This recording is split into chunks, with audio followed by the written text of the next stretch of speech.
What's up, everybody? Brandon Lilly here with the Be Legendary podcast by Sorinex. Today, I am sitting here with Vernon Griffith. He is one of the owners at Virginia High Performance. And if you follow him on Instagram or if you follow him on Twitter, I hope that you do, but if you don't, you should definitely check him out. He is one of the most thought-provoking, inspirational type thinkers that I follow for sure, especially in the strength and conditioning world. So Vernon, welcome. Thanks, man. Thanks for having me on, Brandon. It's awesome. It's awesome to be on. Thank you for having me.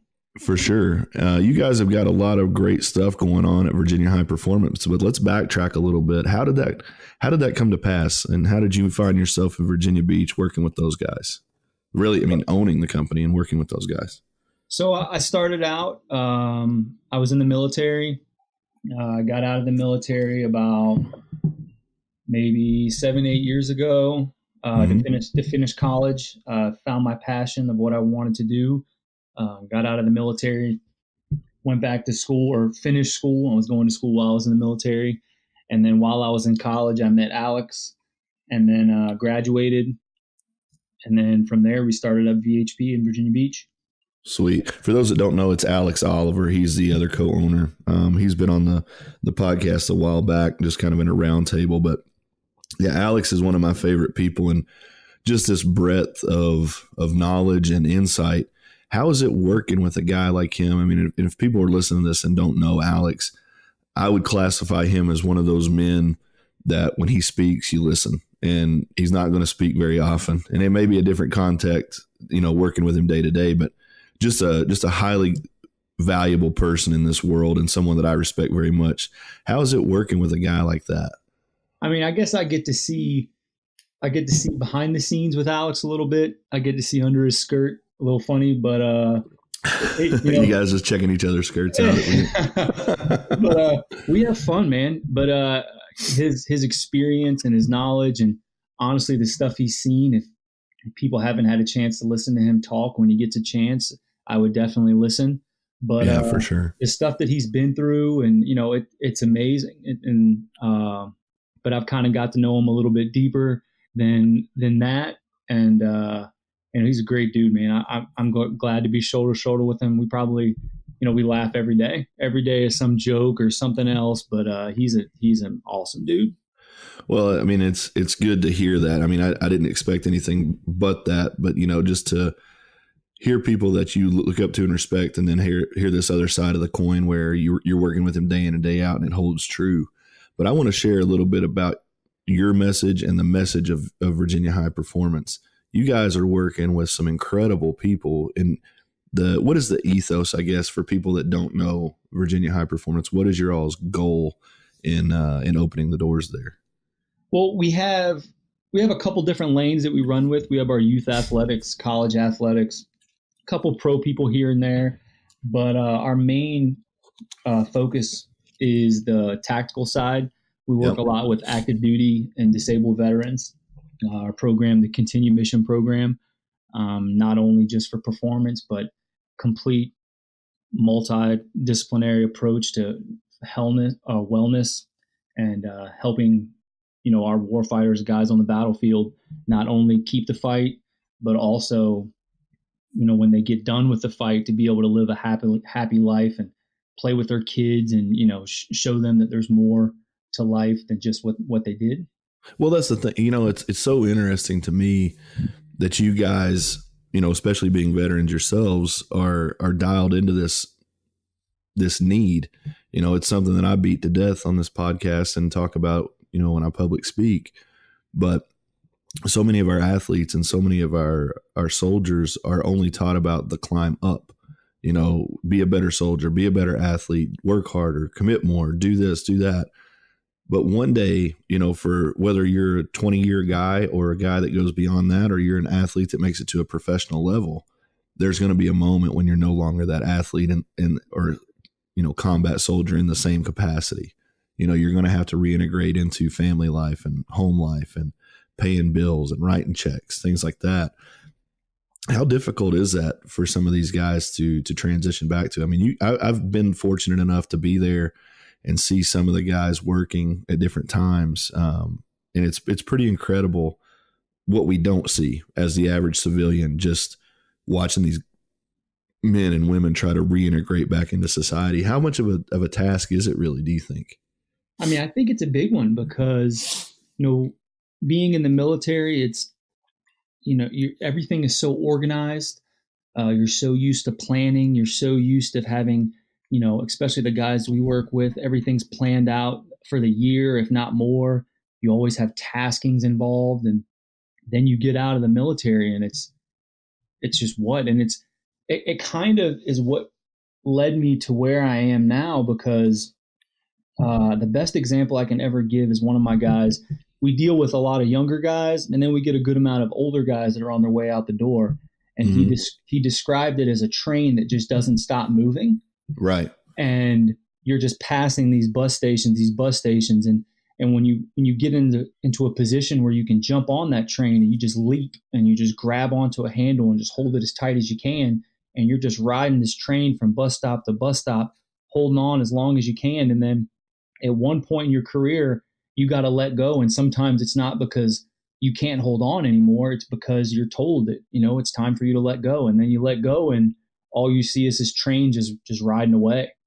Yeah. And then it's just like, where am I? And I think that's what kind of got me out of the military. I went to a retirement ceremony, and a guy that I looked up to greatly, he was getting out of the military, and at a retirement ceremony, there's normally a gifts at the end, like you give your wife or your daughters flowers. If you have a son, you give him like a toy type thing. And right during the ceremony, I looked up to this guy gratefully. I mean, he was an awesome guy. Would do anything for us. And everyone's telling these fantastic stories and this and that. And he wore his rank and his job title on his sleeve, like he was so proud of it. And I love that. And that's amazing. You have to have that. But that's all he had, because when it was time for him to talk about his family or his family to talk about him, they had nothing to say because they didn't know who he was.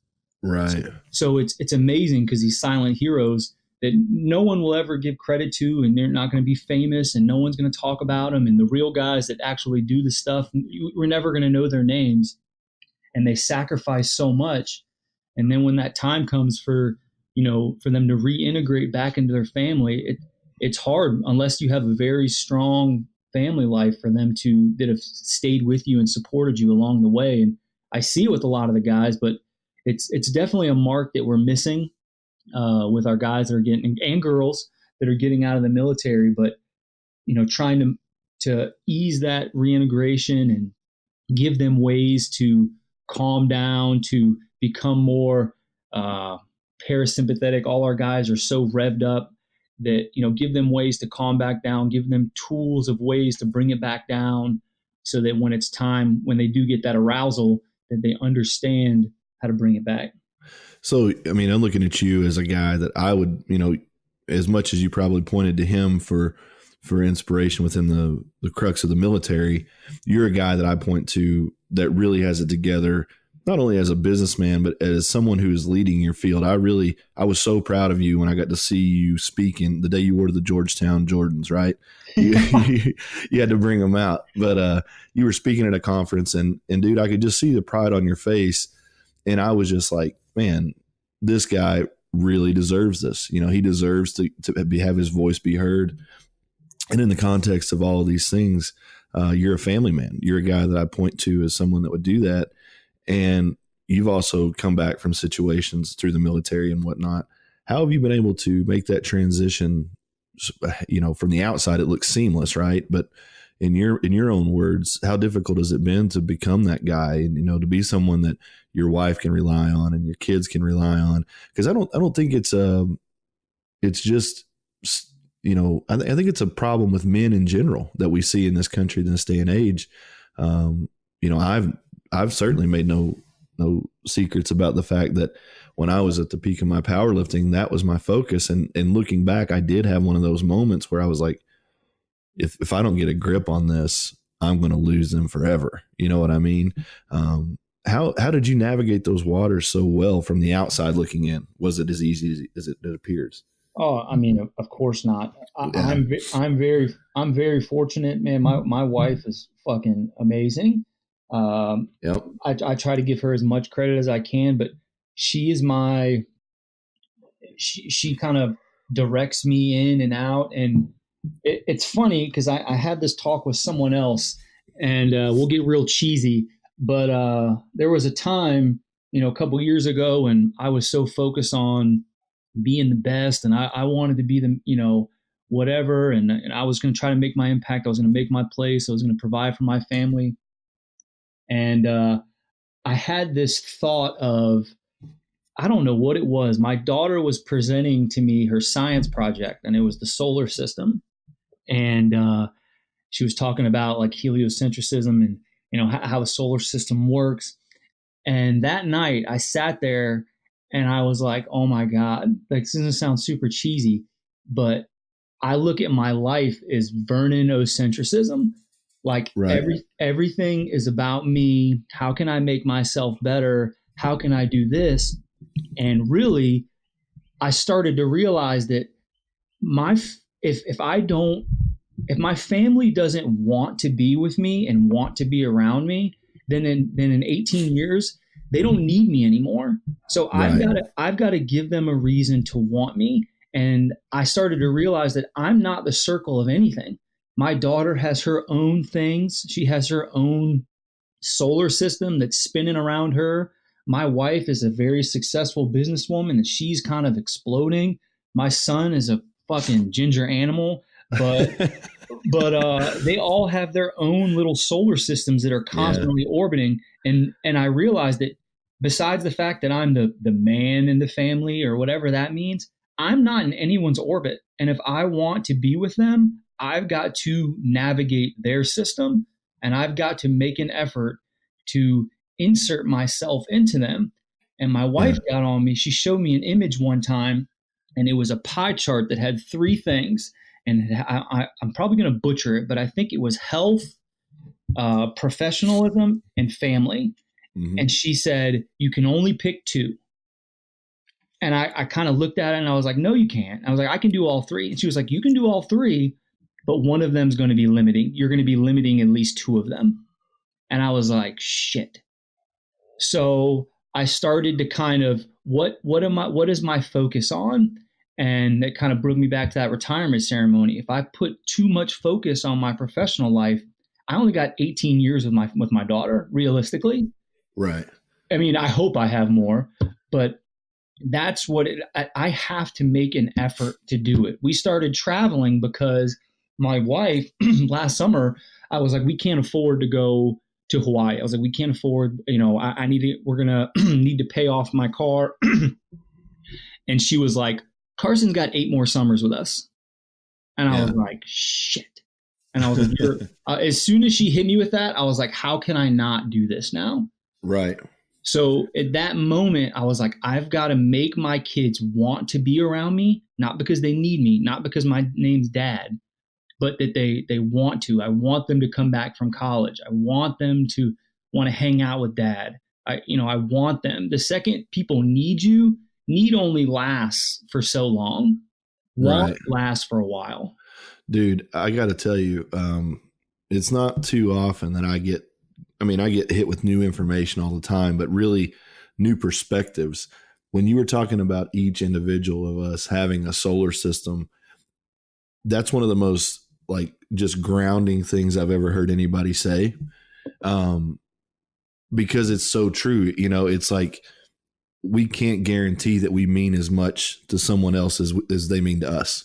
Mm-hmm. And I think that's the beauty of love and relationships, but to really just recognize that so simply that I am just one part of this other person's existence. I am not dependent. I mean, they don't depend on my existence to have theirs. And Mm-hmm. that's just a heavy, heavy thing. And I had one of those moments as well. My son's 11 and, again, I say that I'm not trying to make up for lost time. I'm just trying to make up the time that I have now and make it as good as possible. Dude, it's 7 summers. Yep. He's gone.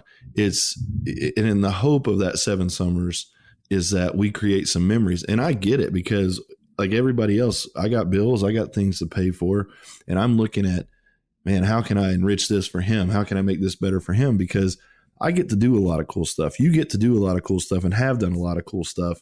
Um, how do you go about trying to cultivate that experience for them? I mean, how many endeavors can you encourage them to be on and still have time to be the best version of yourself and to be the best dad and to be the best husband? How do you balance it all?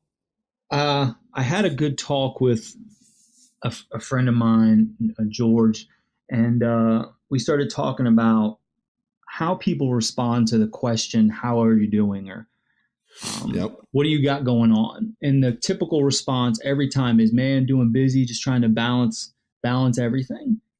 And it brought us to the kind of conclusion that you only balance things that are equal.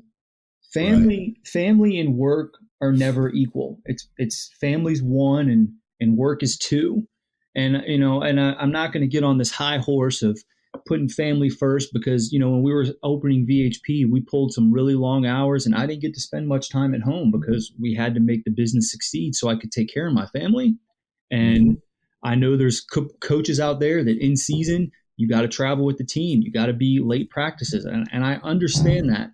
So now it's making the most and capitalizing on those smaller moments, not just being passive in it. I try to say never waste weekends.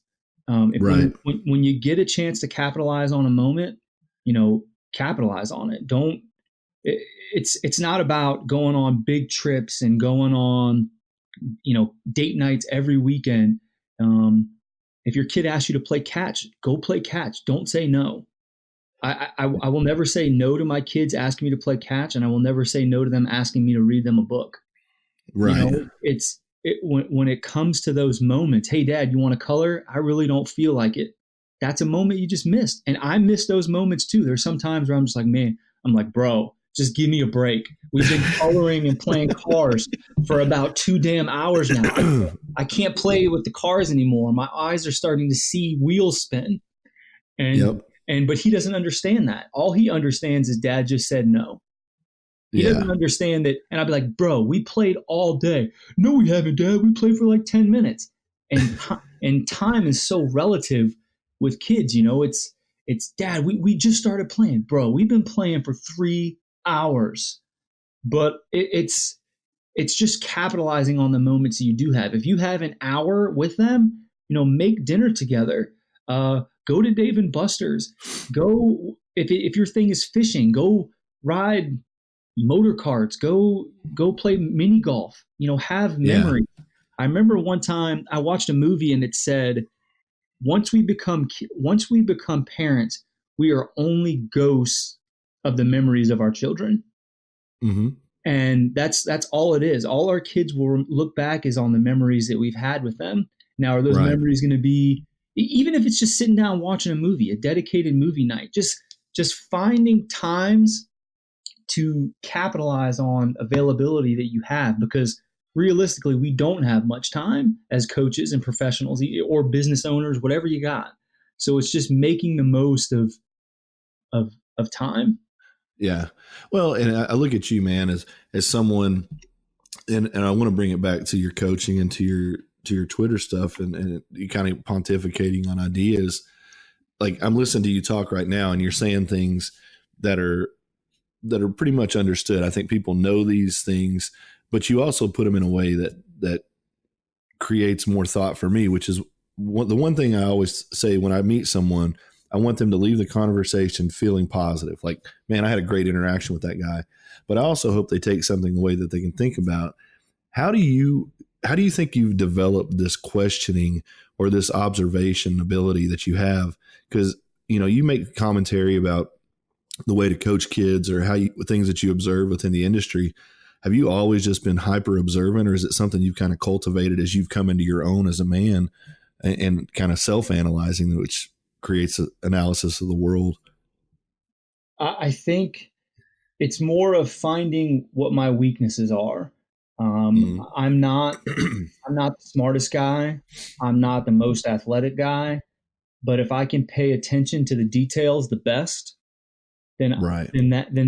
that's where I succeed. When other people walk over breadcrumbs, I don't. I pick them up, and that's when it comes to parenting, when it comes to movement, when it comes to exercising, programming.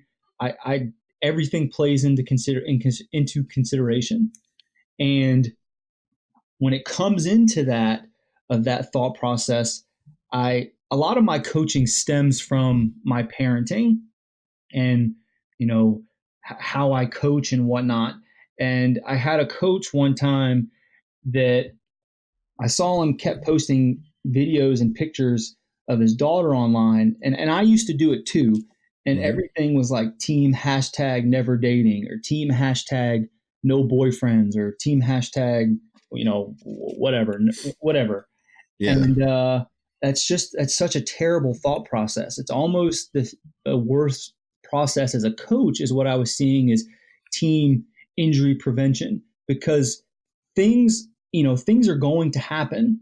Right. So that's where the thought process of filling in the cracks and coaching and following the breadcrumbs came in, because when it comes to a tip off happening or a puck being dropped, our kids are not going to fall back onto what we hope they want to do or what we want them to do. They're going to fall back to their training.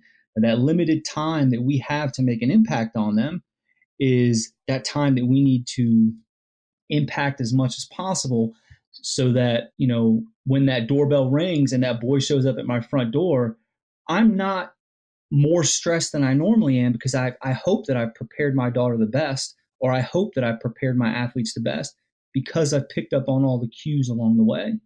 Yeah. Do you think that, because you're very creative with your workout profile. I mean, we ought to call them the Vernon Griffith jammer arms. You know what I mean? Like you've done some really innovative stuff, and I'm not talking about I'm not trying to stroke your ego, and I'm just trying to get people to go to your page, because these are tools that we use at Sorinex all the time. The jammer arms are kind of they've become, if not at least a fundamental part of the base of the tree. They've become the most important branches of the tree, so to say. No pun intended there, with the arms.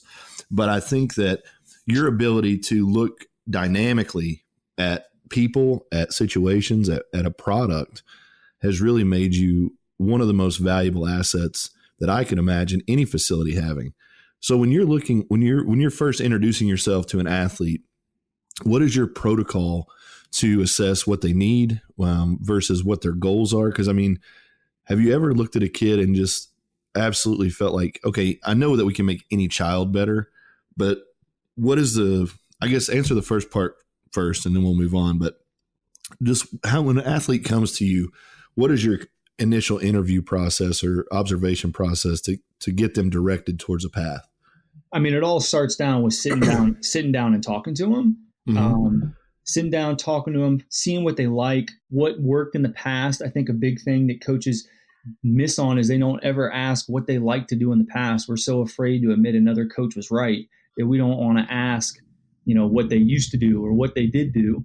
So, what have you done that's worked? What have you done that you didn't like? Find out about what their daily habits are, seeing what kind of lifestyle they live. And then you start to find, I like to try to blend, based on their sport, based on their activity, based on their whatever their performance metric is, what they need to do, and then giving them what they want to do so that they enjoy doing it. Because at the end of the day, especially with kids, I don't know what the percentage is, but most of these kids are not going to be able to make money off of playing sports. Right. So if we can impact them, and teach them lessons, because a lot of these kids, I don't know what the percentage is, but I would say a lot more are going to become coaches themselves, or trainers themselves, or athletic trainers, or, powerlifter, whatever they are. They're going to be those themselves, and they're going to end up coaching others. So that time you have with them can infect many other people. So it's a lot more than just preparing them for whatever their short-term goal is. Right. But long story short, not to elaborate off that one thing, is seeing how they move. A lot of people see the stuff that I post on social media and they think, oh, it's so crazy, or it's not It's not the basics. And that's where the concept of explore the corners is, because I've had so many guys say, man, it's so out of the box. It's so out of the box. I'm like, it's not outside the box. Outside the box is negligent. I'm inside the box just as much as everyone else, but I'm comfortable with myself and comfortable enough with my coaching and some of my athletes that I can explore the corners of that box. I'm still backed by science just as much as anyone else, and I adhere to the scientific principles, but I'm not. I saw this curve of it was a chart, and it had a line that kind of went up, and it was an expert line, and it was the further you got on the expert line, it dropped off at a point, and it said if you go past this point, your creativity stumbles because you're so rooted in what you know and what you think you know and what you need, what you think that you're supposed to adhere to, that you're afraid to go around that. And that's kind of where we get to have fun, because most of my guys, we do the squats, we deadlift, we bench, we do all that stuff. Well, we do all the stuff that we know works, but the other stuff, it allows collaboration, which is so undervalued, I think, in coaching, especially maybe not in the collegiate setting because you have a lot more people. Yeah. But and especially when you're dealing with smaller groups, when you can collaborate with athletes, a lot of the movements that I come up with, it's on the spot because I'm working with a guy and we're doing a movement and I'm like, hey, where do you feel this? And he's like, oh, I feel it here. And I was like, well, what if you do this? Where do you feel it? And he's like, oh, coach, what if I did this? And I'm like, oh my God, that's fucking money. And I was like, let's do that. Let's pull it this way.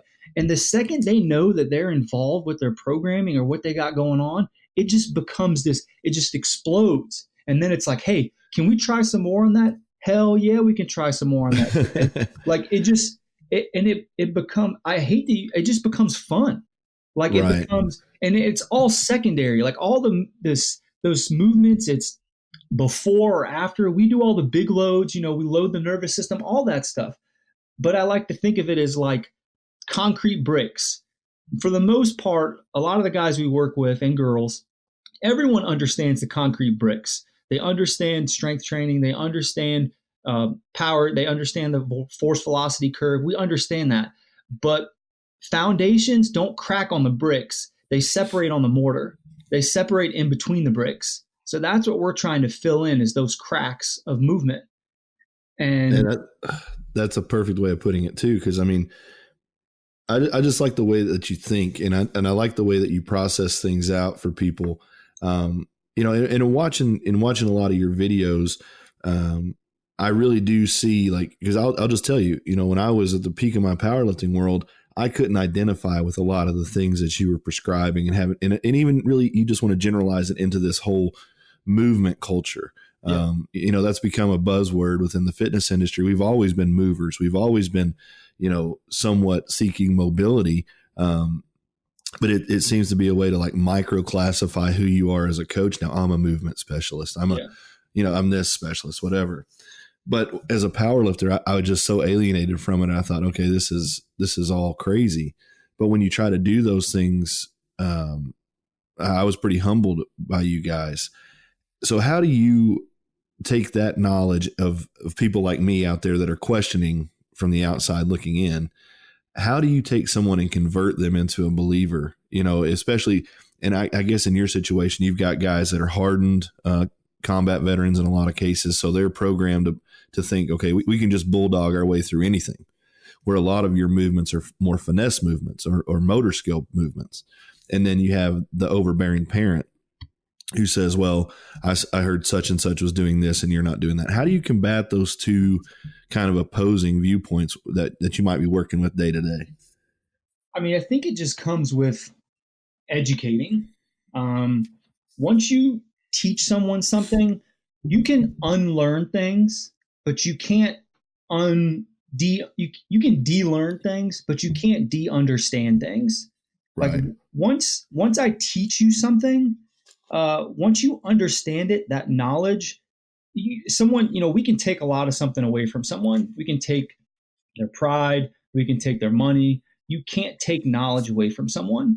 And once they understand movement, or understand anything, really, any life lesson, I guess, on that point, it becomes this powerful thing. So anyone that I am in front of, if they want to learn, I'm not going to just over push on anyone. I'm not that guy. I don't have an ego. I don't care if someone doesn't want to learn it. That's fine. And I've gotten a lot of negative feedback from some people, not a lot, but some that don't like some of the movement stuff that I've posted, and that's fine. But to me, it invokes thought, and I want to empower people with knowledge and education. And if I could just say anything to those people, it's that I come from a good place. Like I'm just trying to push the industry and invoke thought. And if someone has a question and they reach out to me, I have no problem answering those questions. But I have dealt with a lot of closed-mindedness, but that's with anything. If you're a closed-minded individual in business, you're going to go out of business. If you're a closed-minded individual in a relationship, you're going to get divorced. If you're a closed-minded relationship as a parent, you're going to get alienated. Closed-mindedness doesn't win many competitions. Now, I'm not saying you have to agree with what I'm doing or not, but as adults, we had this platform of age, which we should be able to approach things that we disagree on pretty respectfully. And at that point, if we don't agree anymore, that's fine, but it's, if I was trying to, I wouldn't say I would try to convert someone, if they wanted to understand what was going on and they wanted to talk about it, I'm always up for it.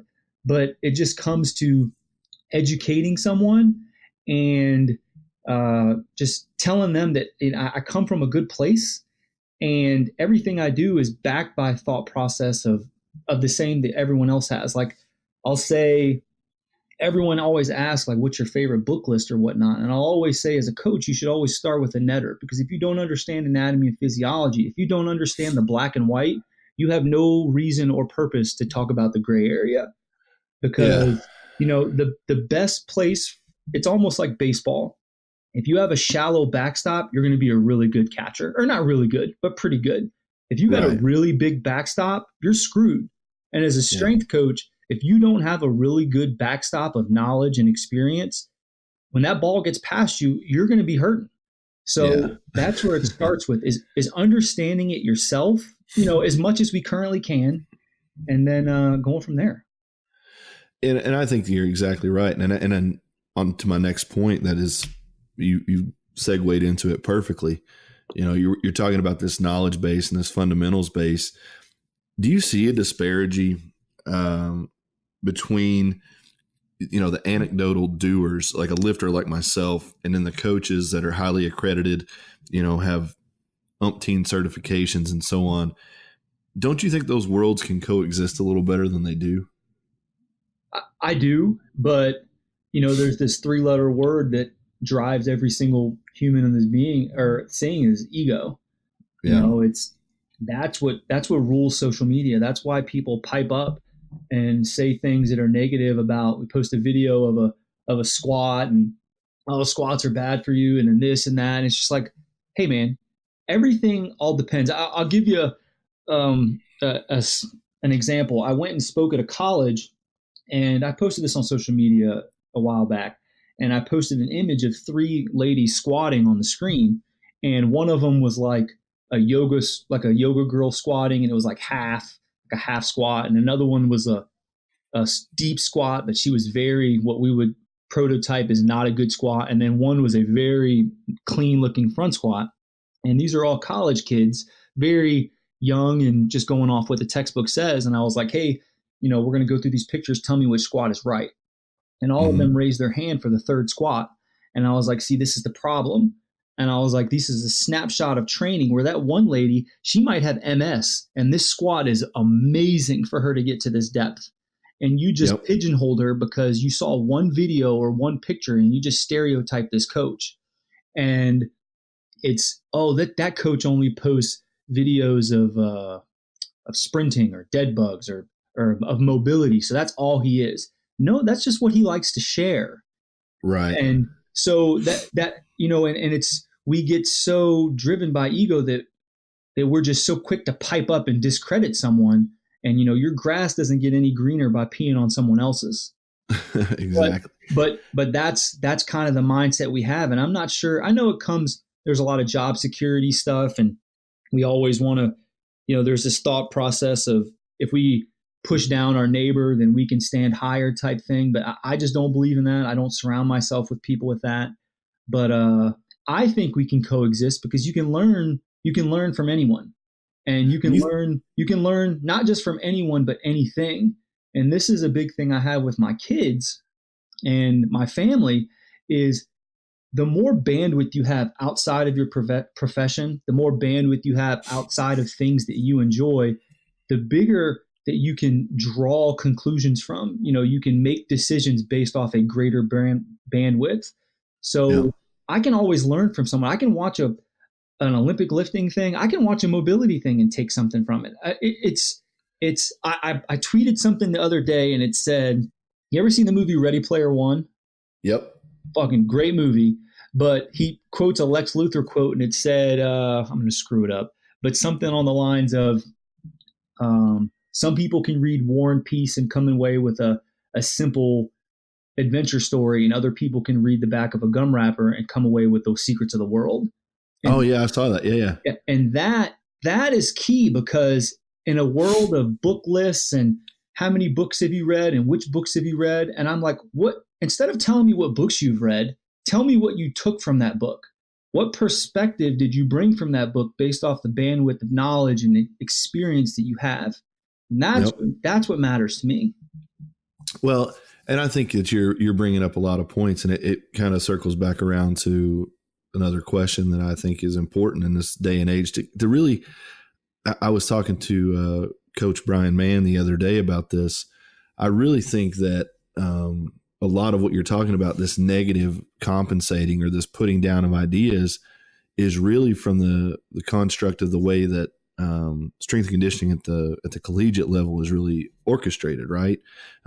It's such an unstable job position in this day and age, and the amount of effort and the amount of education and the amount of time that people invest into these schools only to be shown the door, like it's a revolving door, right? Yep. I mean, people are just shown in, shown out.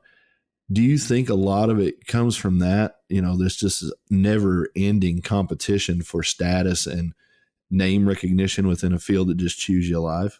I mean, yeah, I can't speak. That's one thing I try to stay away from is I'm not in the collegiate setting. So I have a lot of friends that work in the collegiate setting. So I hear their stories, but, and I try to preface anything I say with, when it comes to programming and communicating, because I live in a different world, but I can only imagine. I mean, if your job's always on the line, and it's not even based on your performance. Like there's no performance metric. It's not even there's no performance metric to measure coaches. It's the team. So maybe you did a hell of a job, but the starting quarterback went down and the backup quarterback went down, and now you guys are screwed. But someone's got to take the blame. I mean, that I can't imagine living in that.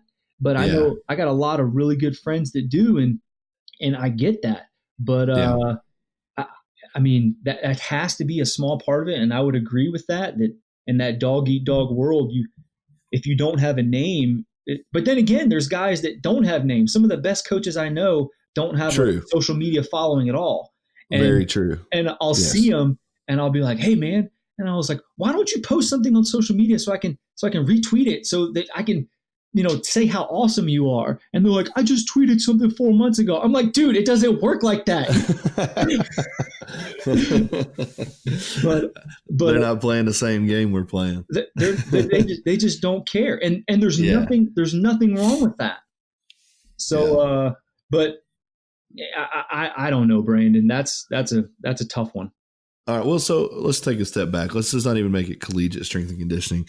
What would you, if you were given, kind of an all encompassing power to change the direction of the education, of the sharing and whatnot, how would you direct strength and conditioning forward? Because as a field, I still feel like we're very, very young. And I think that we need to look to pioneers to go out into new spaces. And I classify you, I swear I do. I think you're one of the people that understands that and is doing it without maybe even calling attention to the fact that you're doing it. But do you think that we can do much better than we are, or are we just doing as good as we can with what we've got so far? I mean, I think we're doing. The stuff that I see on a daily basis that I get tagged in and people send to me. I mean, it's some amazing stuff. The movement stuff that I see, the stuff that I get to see at our facility of triple amputee guys, double amputee squatting and deadlifting. Like the stuff that I'm seeing is spectacular. But the I guess the one thing I would say that we can improve on is just that concept of open mindedness. Like everyone should understand. I mean, if you're a strength and conditioning coach and you don't understand strength training, that kind of is the first word of your title. Right. So, and then you don't understand conditioning and the aerobic system and, how that's involved in movement and stuff, then that's kind of the second word or third word of your title. And then after that, you can get into all the leadership books and all the crazy and fun stuff. That's awesome.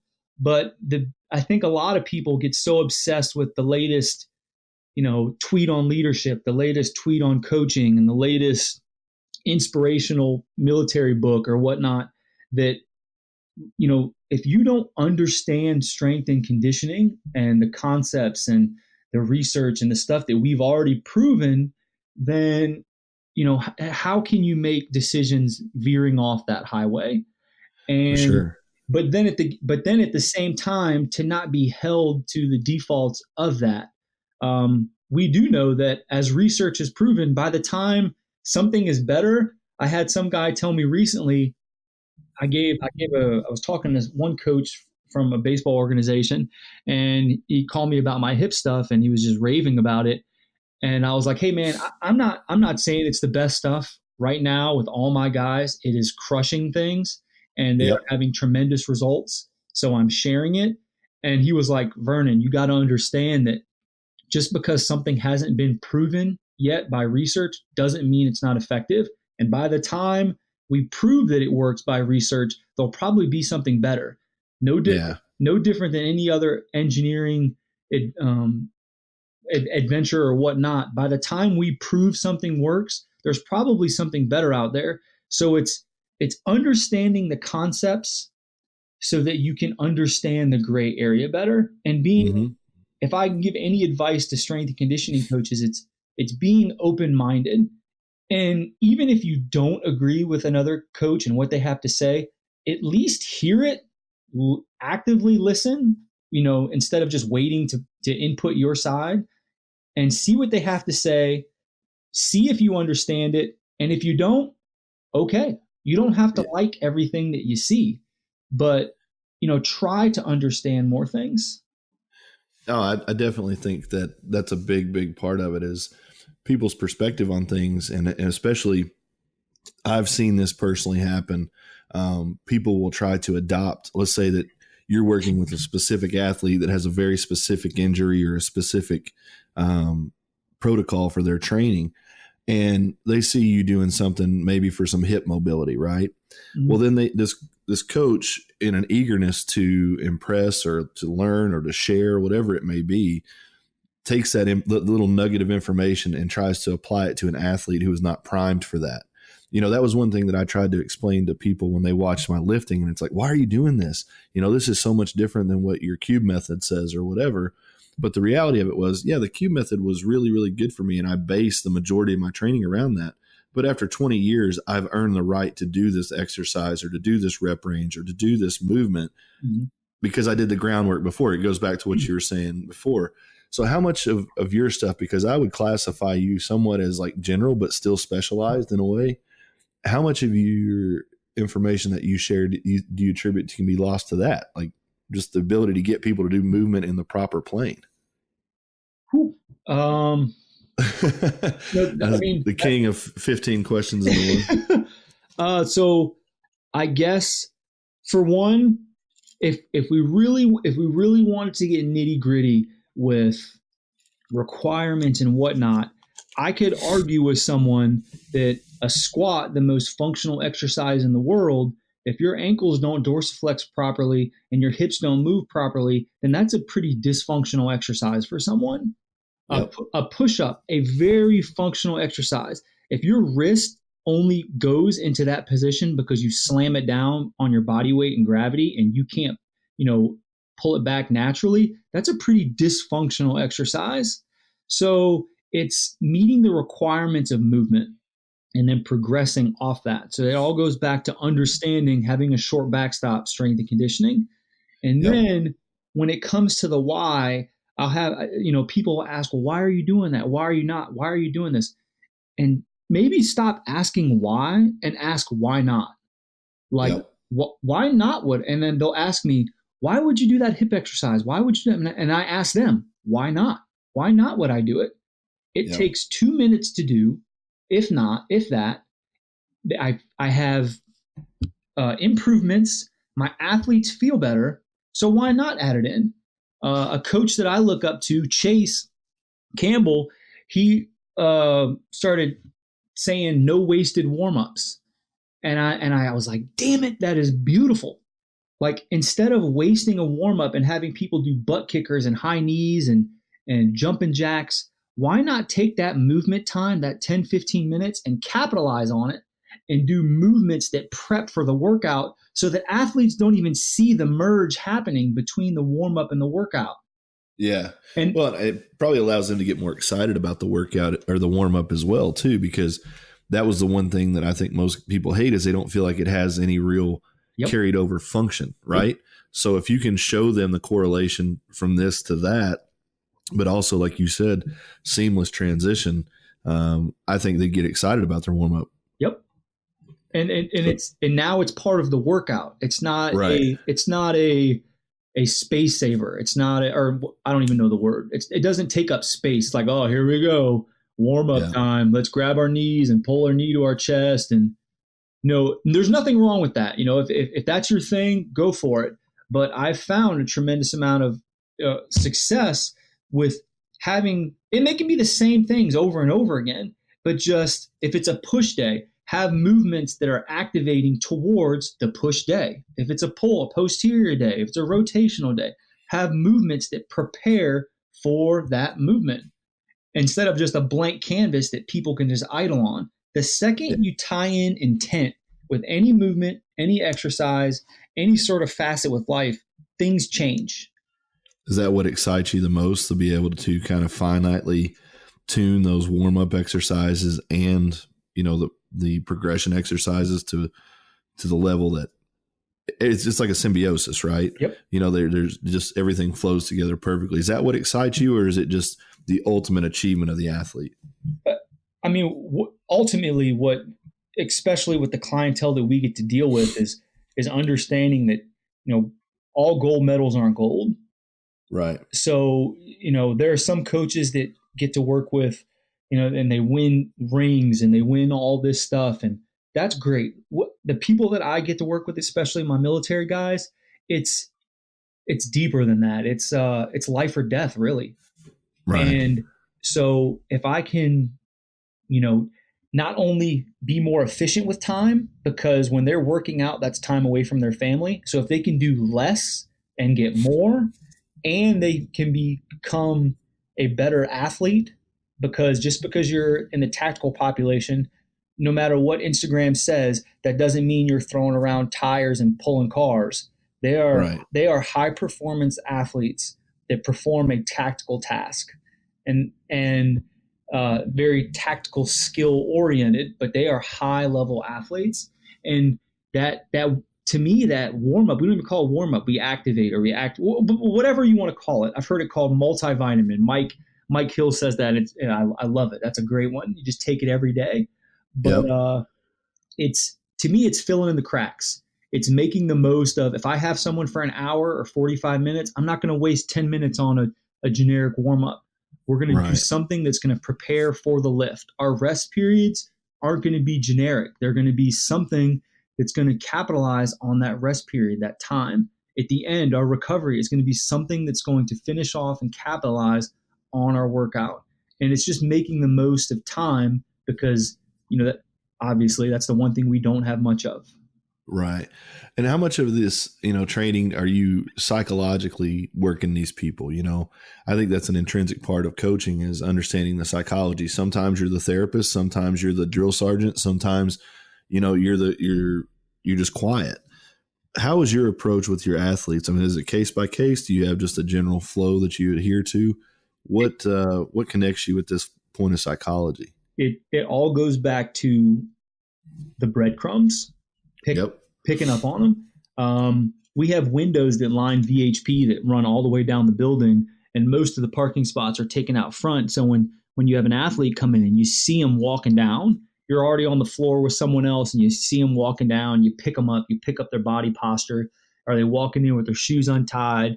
Are they eating a Chick-fil-A sandwich because they haven't eaten anything all day? Are their shoulders dragging in? Are they on the phone? Do they normally have their hair this way and now it doesn't look that way? Do they normally have all their clothes matching and now they don't? It's picking on up all those small things. And during that activation or that warm-up period, which makes it beautiful, is when I become more active in the warm-up, whatever. When I become more active during that initial time period, that warm-up, it allows me to start conversation and find out more of what's going on. And then from there, I can pick up on what we should do, during the session. And honestly, in the private sector, outside of our military guys, it is a very therapeutic experience. I'll joke with some of my coaches, we are paid, not psychologists, but we are paid bouncing boards or whatever for ideas for most people. I have some people, especially my athletes and even my military guys, they will come in and sometimes our workout will be very minimal and we'll end up talking about something that's going on in their life because that's what's most important. Is their well-being and whatever it takes to get there. I'm not an Olympic coach. I'm not a powerlifting coach. I'm not a movement coach. I'm not a mobility coach. I am a person to help someone. And I've just found that strength and conditioning is a good vessel of transportation for me to help people. The second I find something that's better to help people and I can provide for my family and I'm good at, I'm out. Like that's the difference is whatever it takes to help someone. And then anything else after that falls by the wayside. So I wondered this about you. Is this something what is the future for you, man? I mean, I really do feel like you have so much to offer and you have so much unique perspective. Do you think it'll remain in front of the athletes or do you think it'll transition into something else? I mean, you got a lot to give and a lot to share from all aspects of your life, family man, veteran, coach, business owner. I mean, is this something that accelerates into the Vernon Griffith method for success? You know what I mean? Like Tony Robbins, look out. No. I mean, I just want my kids to be happy, my wife to be happy. Yeah. Dude, I should have said this earlier. Your family is a beautiful family. I mean, you got 3 gingers. I mean, 4 of you now, but I'm saying you're sharing space with 3 others. And dude, I love watching it, but finish your answer there. I should have said that earlier, but people need to know that your family is amazing. Your son is one of my favorite humans. that dude, he's an animal. But, for sure. But I am very fortunate. I'm very lucky. And, for some reason, I don't believe in, whatever you believe in. I'm indifferent, but I was put in a position that has given me the ability to help others. And I'm not trying to act all almighty because I've got to take care of my family and provide for my family first and foremost. But, I really enjoy where I'm at in life. I'm able to help others and I'm going to continue to help others the best that I can. And I'm in a very good position with a very awesome team. It's not just me. I'm not by myself. Obviously me and Alex are doing great things and the coaches that I have that I'm shoulder to shoulder with, I'm big into lateral heroes. A lot of people think that heroes are only people that you can look up to, and that's far, far, far from the truth. sometimes my biggest heroes are the people that I stand shoulder to shoulder with. Those are the people that I look up to the most, and I don't even look up to them. I look next to them. And Yeah. that those people are what keep me going, and I would do anything for them. I mean, they're buying houses, kids that interned with me that are now becoming these successful, young, confident coaches, and they're buying houses and getting married. I just did the wedding ceremony. I was the officiator for one of my coaches that just got married a month ago, and that was one of my best moments as a coach, and it didn't involve coaching at all. And I'm enjoying the ride, but Yep. I always see myself as being a coach, and a coach as an educator or a teacher, because it's fun, man. I genuinely enjoy helping people, and movement and strength training. And it's fun. Dude, you got a gift. I mean, you got this way about you that's so good, and I see you interact with people and the way you've interacted with me and whatnot. I just really think that you're doing the world a service by staying out there, and whatever you're going to do, you're going to impact people. And I just hope that you really embrace that. And it sounds like you're well on your way to doing that. So I want to ask you a couple rapid fire questions here, because we're drawing in on an hour. Oh no. And it doesn't even seem like it's gone by. I mean, it's gone by so fast, it doesn't even seem possible. So, all right. I'm big on men that are able to tap into their emotions. When's the last time that you got just really emotional? Was something, either maybe a song or a movie, or it could even be an event with your kids. I mean, anything. But when was the last time you really had an emotional moment? I cried last weekend watching Interstellar. Okay. What about that made you cry? I mean, have you ever seen Interstellar? Yeah, I have. Yeah. I mean, come on. I mean, that Right. last 30, 40 minutes about a dad, being away from his daughter, and then them coming back together. I mean, I'm not afraid to show. I'm a very emotional person, for good or for bad. My wife says when I'm in a shitty mood, it's obvious, but when I'm in a great mood, everyone knows it. Right. And I'm not going to change. Like I'm a very emotional person, and I'm not afraid to show my emotions. So, I truly believe that if men cry, I mean, and if you haven't experienced that, then what are you trying to? I'm not saying go out and purposely cry, but I get emotional anytime I see my kids do something. Yeah. When I see them the first day of school, or first middle school game, or first practice, or preschool graduation, or winter concert, or first trumpet at all city band. It's just like, wow, that's my little person. And now like that little person, that's my little person. And then people that I know, I mean, I get choked up when I see my friends doing awesome things, because I care, but I probably care too much sometimes, but I'm okay with that. Sure. No, I think that's awesome, dude. I mean, it's something that I've really, there was a span of my life where I told myself that, you can't be weak. You can't have these feelings, blah, blah, blah, blah. But the times that I try to recall moments of that part of my life, they're very few and far between. I think I was just so checked out and removed. I think emotion keeps you dialed in, because if you're connecting to, whether it's happy feelings or sad or angry, like, you're connected to that situation and to that moment. And I think that can be a very, very positive thing in a world where it seems like everything's kind of static, and they try to strip us of these emotions in some degree. So music is a huge part of my life. I'm always traveling and always listening to stuff. What's on your current playlist right now? What's really driving you? Brand, I am all over the place with music. One day I'm old school Jay-Z and Nas. The next day, I'm all Drake and old Kanye. The next day, I'm Revolution, Expendables, Iration, Reggae Ska. Next day, I'm Darius Rucker. Next day, I'm indie music. I'm the most all over the place when it comes to music. But that's to me, music goes with your emotions. If I'm in a sad, just kind of whatever, then music helps me vibe to that frequency.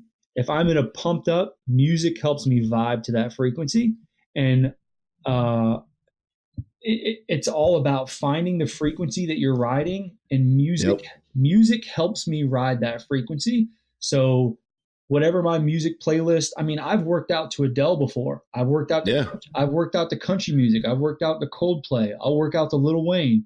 It Yep. it it all just depends on the mood I am in. And to me, I associate music with memories. So um, when we go on like trips as a family and stuff, we'll make playlists for that trip. Or if I'm going to do something, or I'm studying for something, or I'm preparing for something, I'll make playlists. And sometimes there are different types of music I will only listen to for that, because Yeah. I know that when I come back to that playlist or I come back to that music, that will remind me immediately where I was at, what I was doing. And it just, to me, music is magical. Totally agree with that, man. Listen, dude, it's been an hour, and like I said, I don't know where it went. You've been unbelievable, and I hope that this is the first of many. Where can people find you? Where can people check your stuff out? You can find me on Instagram or Twitter at Vernon Griffith 4. Uh, Hit me up if you have any questions, man. I want to learn just as much as everyone else. Well, awesome. Listen, man, thank you so much for being on the show, and everybody that hears this, thank you so much for listening. Give us a 5-star review, subscribe to the podcast. That helps us out, gives us information on what we're doing right and what we're doing wrong. Really appreciate everybody for helping this grow. Vernon, thank you so much. As always, stay safe, stay strong, love yourself, and love somebody. Have a great day. Be legendary.